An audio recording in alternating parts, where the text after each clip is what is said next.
Hello বন্ধুরা, চলে এসেছি আবার একটা নতুন ভিডিও নিয়ে। অনেক দিন পর এটা হলো ভাইফোঁটার ভিডিও। তো আমাকে কেমন লাগছে জানিও। আর এখানে সব দাদারা বসে পড়েছে, এটা বড়মাদের বাড়িতে। দাদা বোনপোরা সবাই বসেছে ফোঁটা নেওয়ার জন্য। আর এখানে প্রথমেই বড় দিদি ফোঁটা দিয়ে দিয়েছে, তারপর দিচ্ছে ছোটদি। ওর ফোঁটা দেওয়া হয়ে যাওয়ার পর তারপর আমি দেবো। আমি বড়মাদের বাড়িতে এসেছিলাম দাদাদের ফোঁটা দেওয়ার জন্য। এই যে আমিও এরপর ফোঁটা দিয়ে নিয়েছি। আর প্রথমে বড় দাদাকে দিয়ে দিয়েছি ফোঁটা, তারপর দিলাম ছোট দাদাকে। তো আমার ভিডিওটা দিদিই করে দিচ্ছিল, ওকে বলেছিলাম করে দেওয়ার জন্য। তো ভিডিওগুলো একটু লেটেই আসছে, কারণ অনেক দিন হলো আমার ভিডিও এডিট করা হয়নি, সেজন্য আমি এই ভিডিওগুলো দিতে পারিনি। তো এরপর চেষ্টা করব তোমাদের আবার নতুন নতুন ভিডিও দেওয়ার। তো ভাইফোঁটার ভিডিওটা আমার কাছে ছিল, সেজন্য ভাবলাম তোমাদের সাথে শেয়ার করে দিই।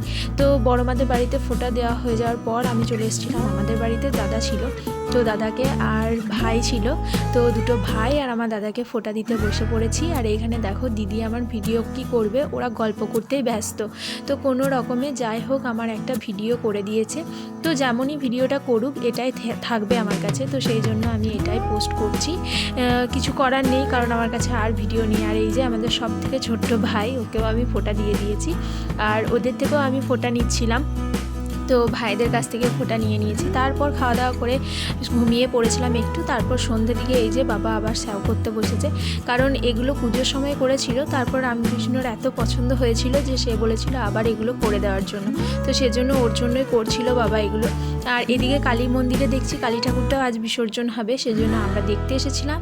আর আমরা যখন এলাম তখন দেখছি ঠাকুরটাকে বাইরে বের করেছে আর সবাই বরণ করছিল। তো আজকের ভিডিওটা এই পর্যন্তই। কেমন লাগলো জানিও, দেখা হবে পরের ভিডিওতে। বাই।